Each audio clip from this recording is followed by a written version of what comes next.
बिस्मिल्लाहिर्रहमानिर्रहीम अस्सलाम वालेकुम खुशामदीद आला व सहलन कैफ़ा हालुका welcome back my YouTube channel mix plate planet. Viewers, आज मैं बहुत ज़बरदस्त मज़ेदार सी स्वीट डिश बनाने जा रही हूँ जो आपको बहुत मज़े की लगेगी। बहुत आसान भी है, इतने आसान तरीके से आपको बनाना बताऊँगी कि आप हैरान रह जाएंगे। लोगों को ये डिश बहुत मुश्किल लगती है बनाना, इसीलिए मैं आज बहुत इजी तरीके से बनाना सिखाऊंगी। 3 से 4 स्लाइस चाहिए हमें इस रेसिपी के लिए। कोई दावत वगैरह हो तो आप ज़्यादा बना सकते हैं। घर में अक्सर 3 से 4 स्लाइस बन जाते हैं नाश्ते में और वो ऐसे ही ज़ाया हो जाते हैं, तो उसे ज़ाया करने के बजाय आप एक ज़बरदस्त सी डिश बना सकते हैं जो बच्चे बड़े सब शौक़ से खाएंगे इंशाल्लाह ताला। तो इसके लिए आपने लेने हैं 4 स्लाइस और इस तरीके से घी डाल के आपने इसको फ्राई करना है। ऑयल भी यूज़ कर सकते हैं आप। अच्छे तरीके से इसको हर तरफ से गोल्डन ब्राउन कर लें, बहुत अच्छा सा कलर आ जाए इस पर, हर तरफ से फ्राई कर लें। बहुत ज़बरदस्त सी मज़ेदार सी यूनिक सी डिश है। पहले ज़माने में दावतों में अक्सर ये डिश होती थी, घर वालों को बहुत पसंद होती थी, लेकिन आहिस्ता आहिस्ता पुरानी डिशेस कम होती जा रही हैं, नई डिशेस इतनी आती जा रही हैं कि लोगों ने पुरानी डिशेस को बनाना छोड़ दिया है और कुछ लोगों को ये मुश्किल भी लगती है, इस वजह से नहीं बना पाते।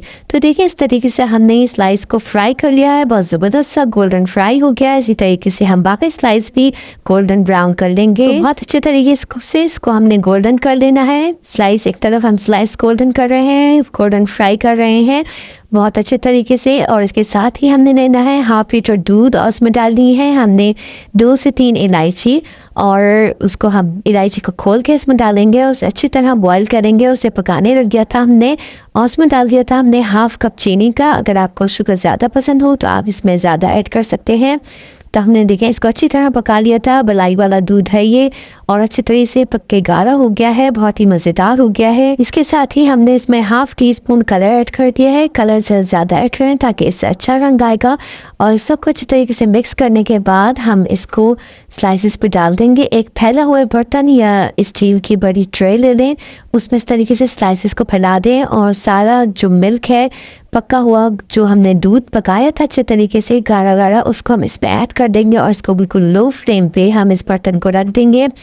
किसी पतीली में डाल के नहीं रखना, किसी फैले हुए बर्तन में रखना है पकाने के लिए, नहीं तो स्लाइसेस टूट जाएंगे और नरम पड़ जाएंगे, क्योंकि पकने के बाद नरम पड़ जाते हैं ये।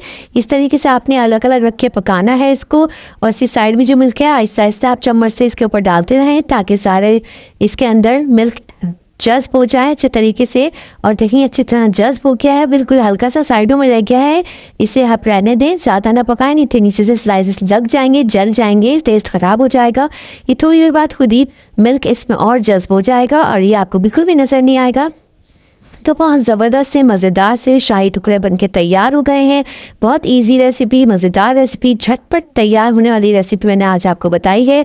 आप घर में बनाएं, बच्चों के लिए बनाएं, जिनके छोटे बच्चे हों उनके लिए बनाएंगे, बहुत शौक से बच्चे खाएंगे। जो बच्चों बड़ों को सभी को पसंद होती है डिश। सर्व करते वक्त इस पे कटे हुए बादाम पिस्ते रख दें तो बहुत ही ज़बरदस्त लगेंगे, बहुत अच्छा टेस्ट आएगा। बहुत ही ज़बरदस्त बन के तैयार हुए थे, बहुत ही मज़ेदार थे, घर में सबको पसंद आए थे और बहुत जल्दी बन के तैयार हो गए थे। कोई टाइम नहीं लगा था, स्लाइस भी नहीं टूटे थे और बहुत ज़बरदस्त टेस्टी बने थे। और आप भी ये रेसिपी ज़रूर ट्राई कीजिएगा, आपको और आपके घर वालों को इंशाल्लाह ज़रूर पसंद आएगी। चलती हूँ, दुआ में याद रखिएगा, अपना बहुत सारा ख्याल रखिएगा। फी अमान अल्लाह, अल्लाह हाफिज़। देख क्या रहे हैं, जल्दी से मेरी वीडियो को लाइक करें, शेयर करें और अगर मैं अभी तक मेरे चैनल को सब्सक्राइब नहीं किया तो जल्दी से सब्सक्राइब कर लें।